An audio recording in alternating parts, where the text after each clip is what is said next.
Onion గానీ, garlic గానీ లేకపోతే అల్లం గానీ ఏమీ లేకుండా చేసినవి. అందుకని. సో, అక్కడికి ఆ ఫ్రై అలా అయిపోయింది. చాలా వచ్చింది. తర్వాత ఇక్కడ ప్యారలల్‌గా ఇంకా ఏదో చేస్తుంటుంటే సరదాగా ఇంట్రెస్టింగ్‌గా అనిపించి తీశాను నేను. అది ఐకానిక్ టమాటో కొత్తిమీర పచ్చడి.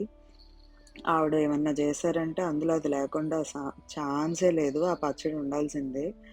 ఈ పోపు బాగా ఎగాక ఇందులో మొత్తం ముక్కలన్నీ ఉడకబెట్టేసి వేసి అందులో చింతపండు గుజ్జు, కొంచెం సాంబార్ పొడి ఇంట్లో చేసింది వేసేశారు.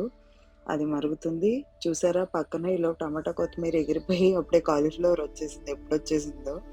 సో, కాలీఫ్లవర్ పోపేసి దాంట్లోకి వేడి నీళ్ళలో పారించిన కాలీఫ్లవర్ ముక్కలు వేసి, దాంట్లో ఉప్పు, కారం, ధనియాల, జీలకర్ర పొడి వేసి నీళ్ళేసేశారు. ఈలోపు ఆ పక్కన ముక్కల్లో పప్పేశారు. అది అక్కడ సాంబార్ ఫినిష్ అయిపోయింది అప్పుడే. ఏమన్నా ఫాస్ట్‌గా జరుగుతదా అసలు వంట అసలు మా ఇంట్లో.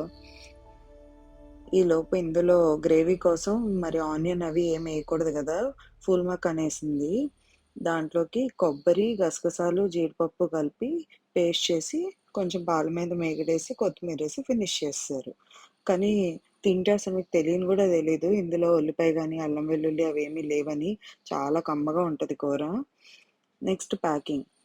భవాని ఆంటీ ఈ విషయంలో మీకు సాటి ఎవరు లేరు. సో, చూసారు కదా వెజిటబుల్స్ అన్నీ కట్ చేసి అసలెంత హడావిడిగా ఉందో ఇల్లయితే. ఫైనల్లీ ఎళ్ళిపోతుంటుంటే ఆల్రెడీ చేసి పెట్టేసినయి కనిపించినియి నాకు. ఊరికే తీశాను. పరమాన్నం, ఫ్రైడ్ రైస్ కోసం అని చెప్పి రైస్ ఉడకబెట్టారు.